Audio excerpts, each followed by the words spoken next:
মদিনার আকাশে রমজানের আনন্দ ছড়িয়ে পড়ল। চারিদিকে সেহরির প্রস্তুতি, কিন্তু হজরত ফাতেমা রাদিয়াল্লাহু তাআলা আনহার ঘর ছিল নীরব নিস্তব্ধ।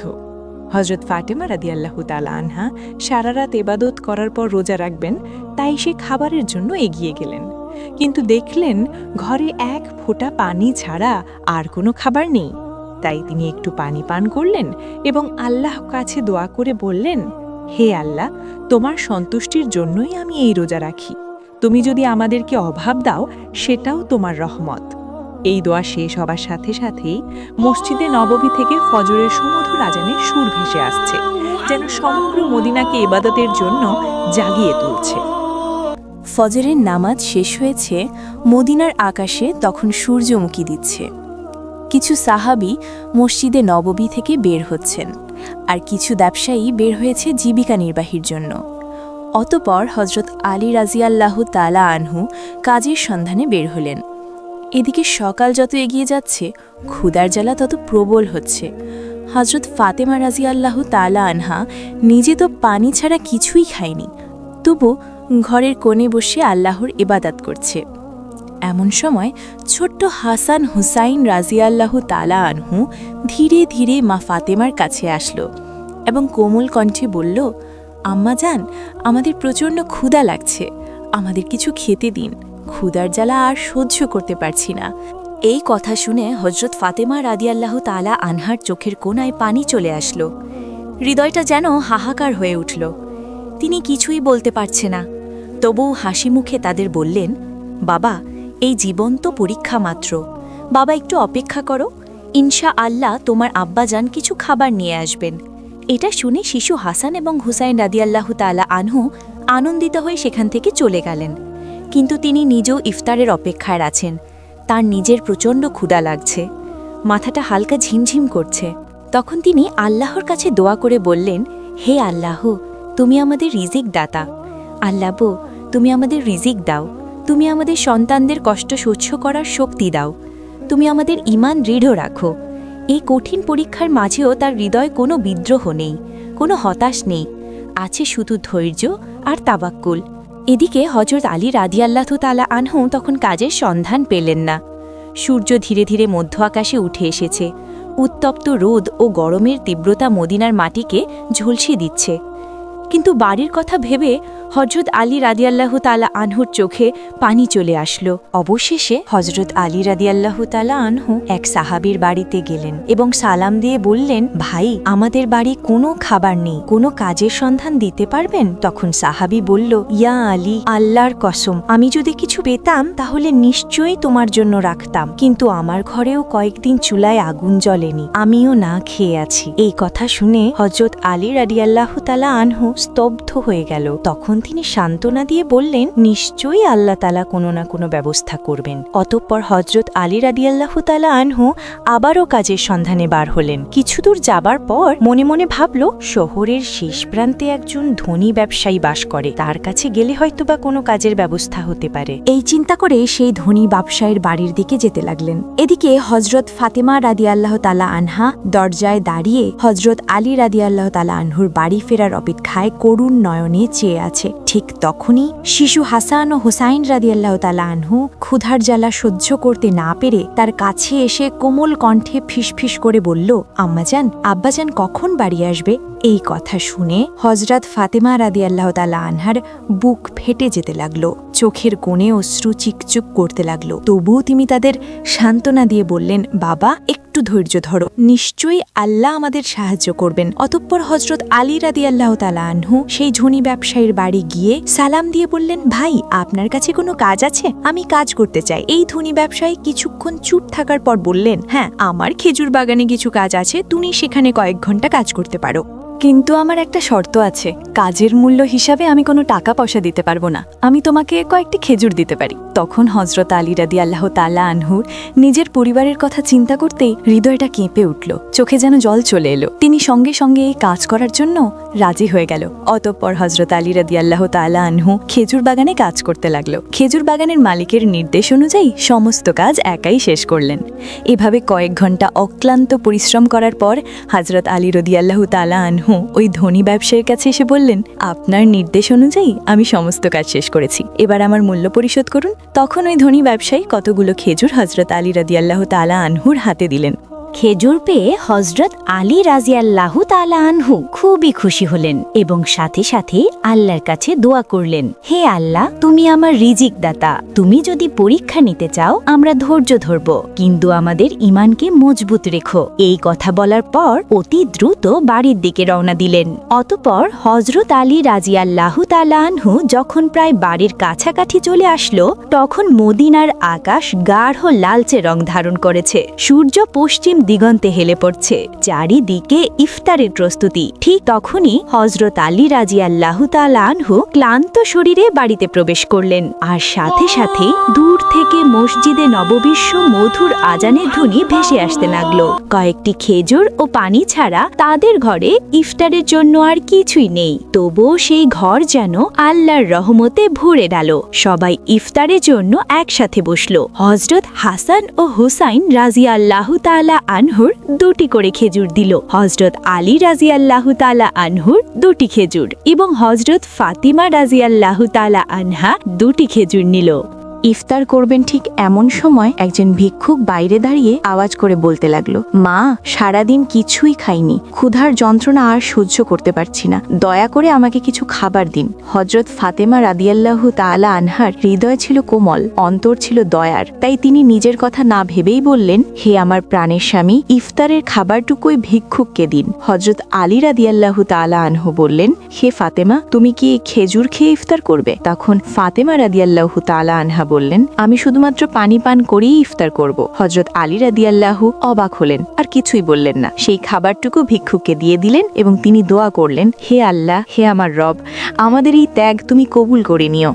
পরের দিন রোজা রাখার জন্য হযরত ফাতেমা রাদিয়াল্লাহু তাআলা আনহা শুধু পানি পান করলেন। অতঃপর পরের দিন সকালবেলা হযরত আলী রাদিয়াল্লাহু তাআলা আনহু ইফতারের জন্য কিছু আটা সংগ্রহ করে বাড়ি আনলেন। তখন হযরত ফাতেমা রাদিয়াল্লাহু তাআলা আনহা সেই আটা দিয়ে কয়েকটি রুটি বানালেন। এভাবেই সারাদিন যখন অতিক্রম হয়ে ইফতারের সময় চলে আসলো, তখন চারিদিকে ইফতারের প্রস্তুতি, খুশির আমেজ, কিন্তু হযরত ফাতেমা রাদিয়াল্লাহু তাআলা আনহার ঘর নীরব নিস্তব্ধ। তিনিও রোজা রেখেছিলেন, কিন্তু সামান্য কয়েকটা জুটি আর পানি ছাড়া ঘরে আর কিছুই নেই। কষ্ট, অভাব, তবুও ধৈর্যের এক অপূর্ব সৌন্দর্য ফুটে উঠেছিল। সে ঘরে ছোট্ট হাসান ও হুসাইন রাদিয়াল্লাহু আনহু, হযরত আলী রাদিয়াল্লাহু আনহু সবাই বাড়িতে ফিরে আসতে লাগলেন। ইফতারের সময় হয়ে গেছে, সবাই একসাথে বসে ইফতার করবে। সবাইকে মাত্র 2টি করে রুটি দিলেন।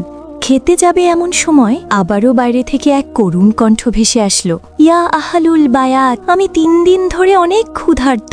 আমি শুনেছি তোমরা আল্লাহর পথে দানশীল, যদি কিছু খাবার থাকে আমাকে দেবে, ক্ষুধার যন্ত্রণা সহ্য করতে পারছি না। হযরত ফাতেমা রাদিয়াল্লাহু তাআলা আনহা ছিলেন অত্যন্ত দানশীল, তাই তিনি হযরত আলী রাদিয়াল্লাহু তাআলা আনহুকে বললেন, হে আমার প্রিয় স্বামী, এই ভিক্ষুককে রুটিগুলো দান করে আসুন। তিনি বললেন, হে ফাতেমা, তুমি খাবে না? হযরত ফাতেমা রাদিয়াল্লাহু তাআলা আনহা বললেন, আমার যদি ক্ষুধা লাগে তবে সেও তো ক্ষুধার কষ্টে কাতরাচ্ছে। আমরা তো দুনিয়ার সুখের জন্য সৃষ্টি হইনি, আমাদের তো আল্লাহর সন্তুষ্টি অর্জন করাই একমাত্র উদ্দেশ্য। তখন হযরত আলী রাদিয়াল্লাহু তাআলা আনহু দেখলেন মা ফাতেমার হাতে শুধুমাত্র পানি ছাড়া আর কিছুই নেই।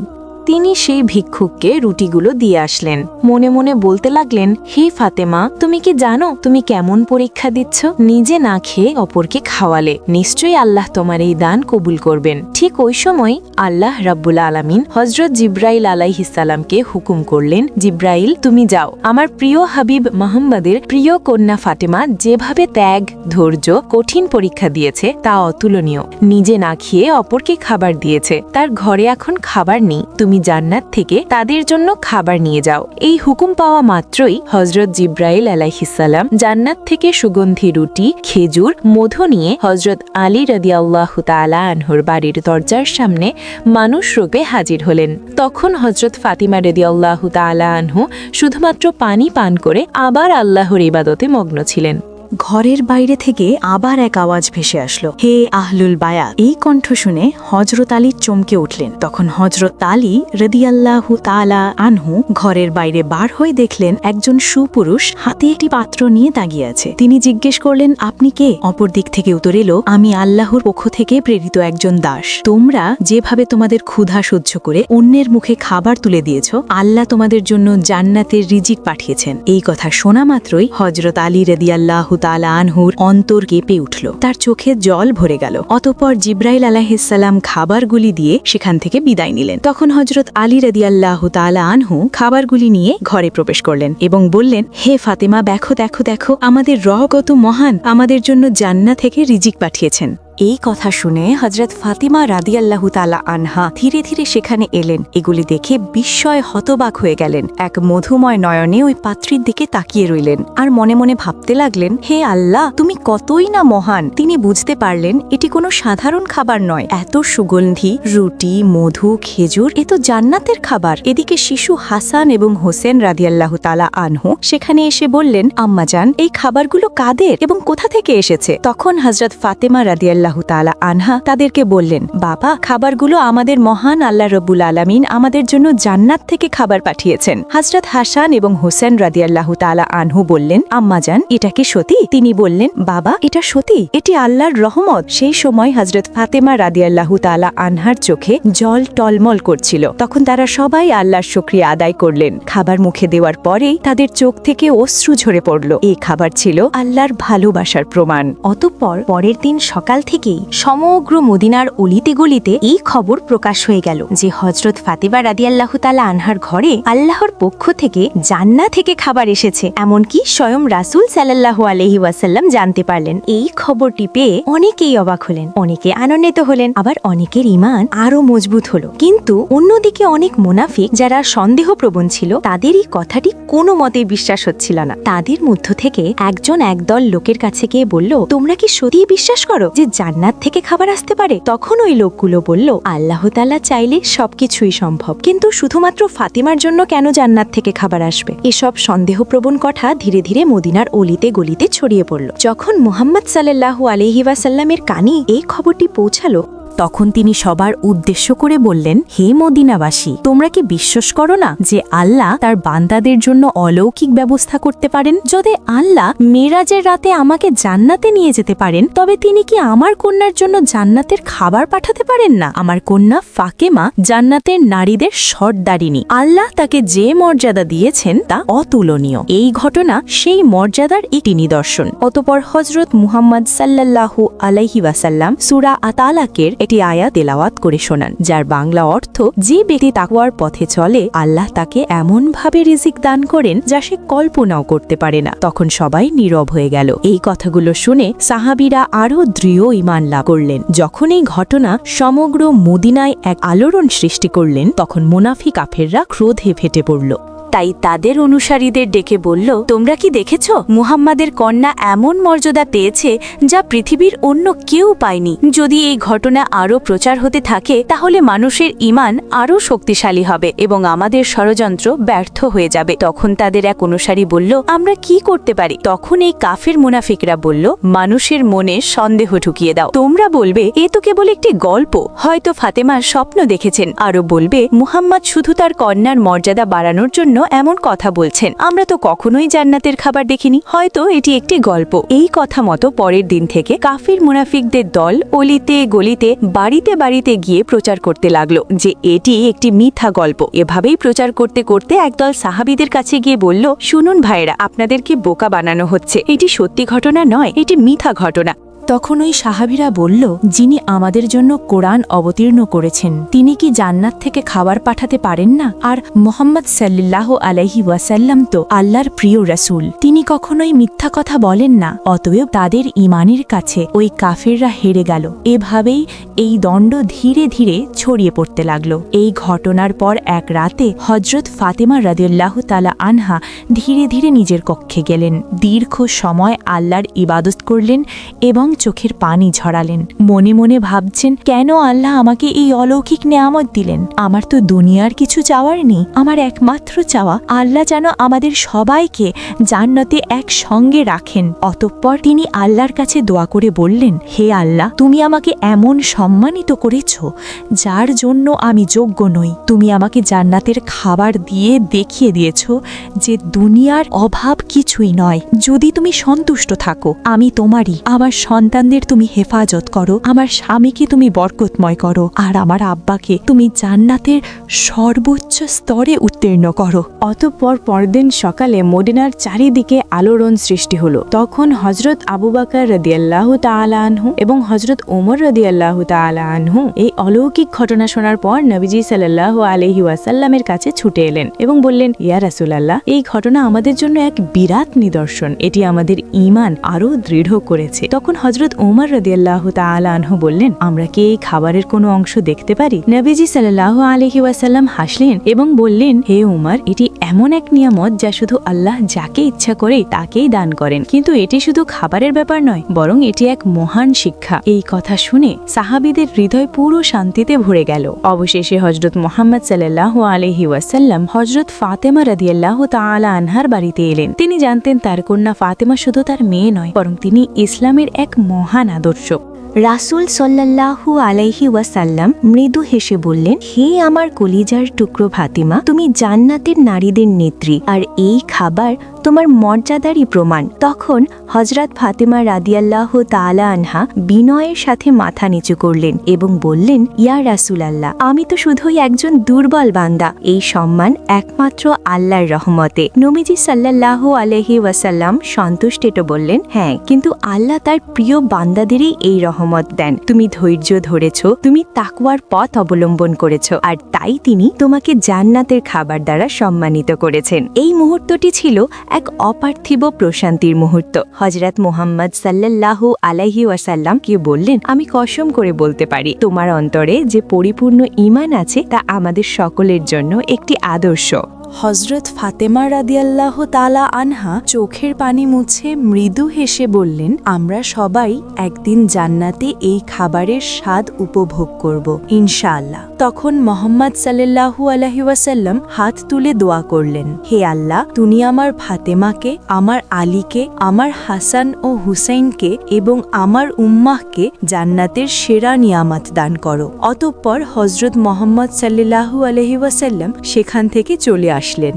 সেই সময় বনি সালিম গোত্রের এক লোক প্রিয় নবীজির মহাশত্রু ছিল। সে একাই নবীজি সাল্লাল্লাহু আলাইহি ওয়াসাল্লামের বাড়ির কাছে এসে বললেন, হে মুহাম্মদ, তুমি বাইরে এসো, তোমার গলার না কাটা পর্যন্ত আমার হাত স্থির হবে না। এমনই অমানবিক কথাবার্তা বলতে লাগলো। তখন হযরত ওমর ফারুক রাদিয়াল্লাহু তাআলা আনহু ও বেশ কয়েকজন সাহাবী লোকটার এরূপ আচরণ দেখে খুবই রেগে গেলেন এবং বললেন, ইয়া রাসূলুল্লাহ, আপনি অনুমতি দিলে এই শয়তানকে তলোয়ার দিয়ে দ্বিখণ্ডিত করে দেই। তখন নবী করিম সাল্লাল্লাহু আলাইহি ওয়াসাল্লাম ঘরের বাইরে এসে সাহাবীদেরকে বললেন, সাবধান, তোমরা ওকে কিছুই বলবে না, কেননা ও তো এটাই জানে না যে আল্লাহকে, তার নবীকে এবং ইসলাম কি।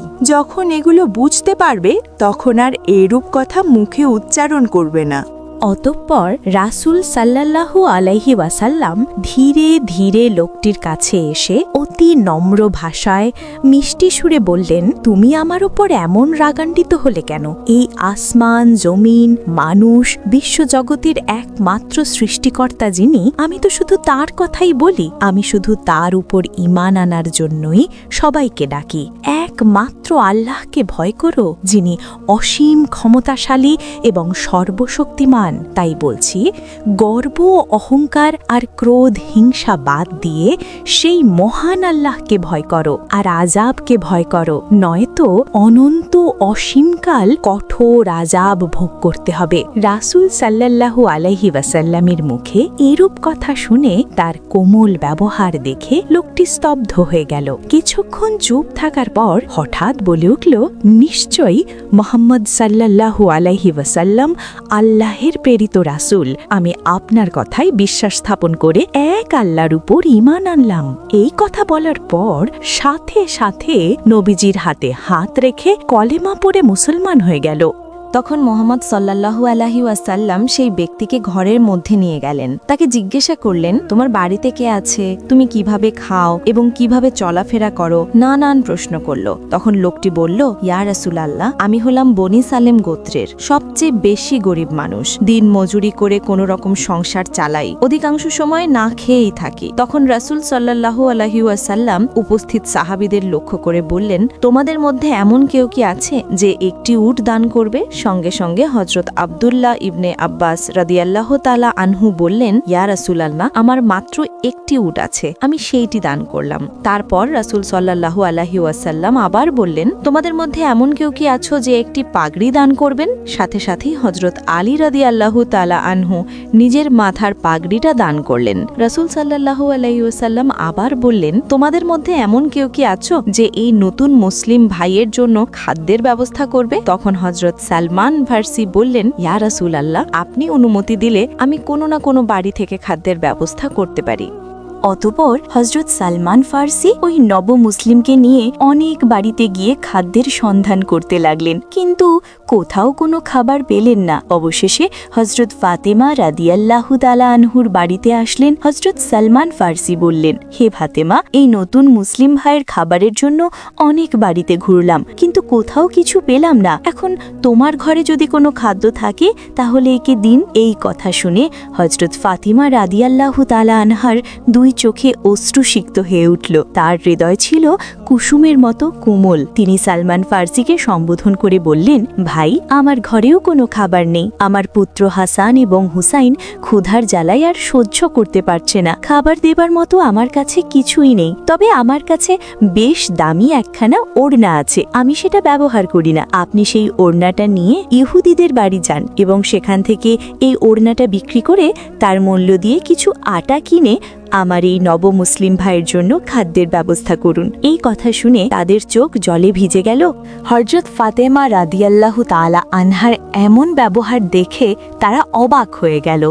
হযরত ফাতেমা রাদিয়াল্লাহু তাআলা আনহা দান, ত্যাগ ও ধৈর্যের যে জ্বলন্ত নমুনা পৃথিবীতে রেখে গিয়েছেন তা চিরদিনই ইসলামের ইতিহাসে স্বর্ণাক্ষরে উজ্জ্বল হয়ে থাকবে। আমরা যদি সবাই সামর্থ্য অনুযায়ী অসহায় গরিব মিসকিনদের সাহায্য করতে পারি, তাহলে ধনী গরিব সকলেই সুখী জীবনযাপন করতে পারব। প্রিয় দর্শক, আমরা সকলেই সেই দয়ালু, দানশীল, উত্তম চরিত্রের অধিকারী হযরত ফাতেমা রাদিয়াল্লাহু তাআলা আনহার মতো, রাসূল সাল্লাল্লাহু আলাইহি ওয়াসাল্লামের মতো উত্তম চরিত্র ও দানশীল হতে পারি। আল্লাহ রাব্বুল আলামিন আমাদের সকলকে সেই তৌফিক দান করুক। আমিন। আসসালামু আলাইকুম।